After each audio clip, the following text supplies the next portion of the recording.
Churchill was at his wits' end.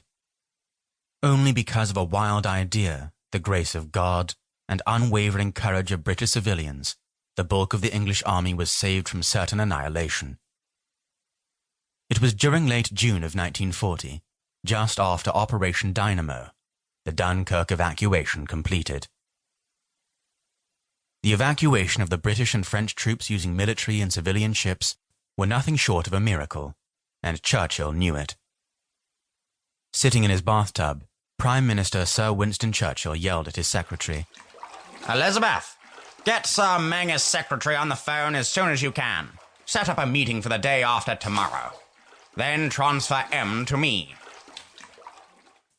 Sir Stuart Mengus, or M, as everyone called him, was not only a trusted friend, but also the head of Military Intelligence Section 6. MI6, as it is commonly called, is the foreign branch of the British Secret Service. MI5, the domestic branch, has also been around for decades, with many excellent people working there. However, the agency Churchill needs now is MI6. After Elizabeth got Sir Mengus on the phone, she transferred the call to Churchill in the bathroom. Even from the next room, she could hear the one-sided conversation.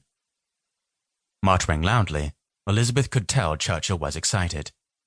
She heard him say, "We must figure out a way to get our kinsmen from across the pond directly involved in the war. No, I want the meeting at MI6 headquarters. I'm not as worried about spies as I am about our politicians. Some of our members of parliament wanted to surrender to that madman. We were a breath away from Germany, reducing our army to almost nothing. The fate of the free world is teetering on the brink." Churchill turned on the hot water, adding a little more into the bathtub, and relit his cigar. This was going to be a longer conversation than he had initially planned. After a long while, Churchill finally hung up the phone. Talking to Elizabeth but muttering to himself, he said, "Now the world is going to see what the British can do when cornered. I will never give up. Never give up."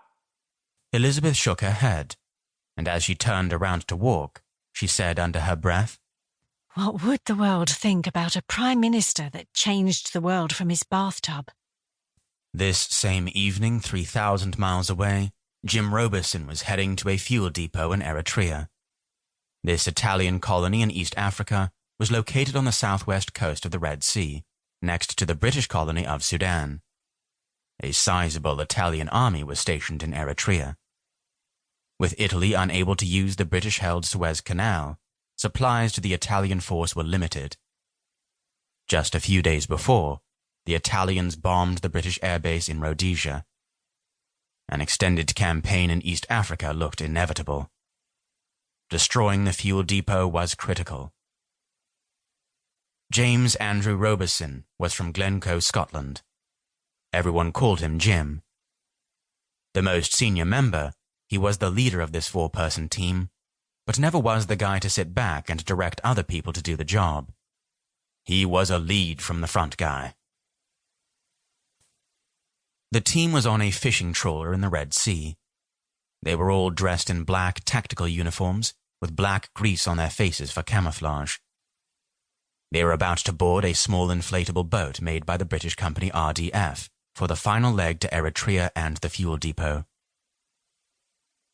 Jim liked the French Zodiac Company's version of the inflatable boat a little better.